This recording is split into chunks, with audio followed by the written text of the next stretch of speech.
গভীর সবুজ জঙ্গলে যখন সন্ধ্যার আলো ধীরে ধীরে মিলিয়ে যায় তখন গাছের ডালে বসে থাকত একটা ছোট্ট বাঁদর বাচ্চা। তার নাম টুনটুন। দিনে সে ছিল দুষ্টু, কিন্তু সন্ধ্যা নামলেই সে খুব চুপচাপ হয়ে যেত, কারণ টুনটুন বিশ্বাস করত জঙ্গল তখন কথা বলে। সেদিন সন্ধ্যায় হঠাৎ টুনটুন একটা অদ্ভুত আওয়াজ শুনল, হেল্প হেল্প। শব্দটা খুব ক্ষীণ কিন্তু ভয়ের ছিল। টুনটুনের বুকটা ধক করে উঠল। সে ভাবল কেউ বিপদে আছে। শব্দের দিকে তাকিয়ে সে গাছ থেকে গাছে লাফাতে লাগল। হঠাৎ সে দেখল বড় একটা পাথরের পাশে বসে আছে একটা ছোট্ট খরগোশ। তার পা কাঁপছে, চোখে জল। টুনটুন নেমে এসে ধীরে বলল, ভয় পেও না, আমি টুনটুন।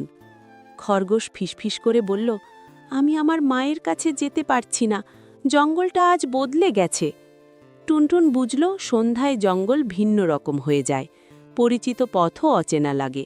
সে বলল, জঙ্গল বদলায়নি, আমরা ভয় পেয়েছি বলেই বদলে মনে হচ্ছে। টুনটুন খরগোশকে নিয়ে আবার গাছে উঠল। ওপরে উঠে সে বাতাসের গন্ধ নিল, নদীর শব্দ শুনল। হঠাৎ সে হাসল। নদীর গান শোনো, টুনটুন বলল, নদীর পাশেই তোমার মা আছে। তারা ধীরে ধীরে এগোতে লাগল।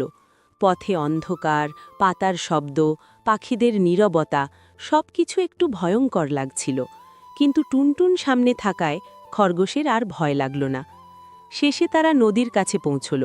খরগোশের মা ছুটে এসে তাকে বুকে টেনে নিল।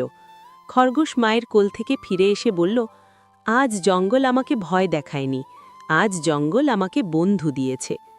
টুনটুন কিছু বলল না। সে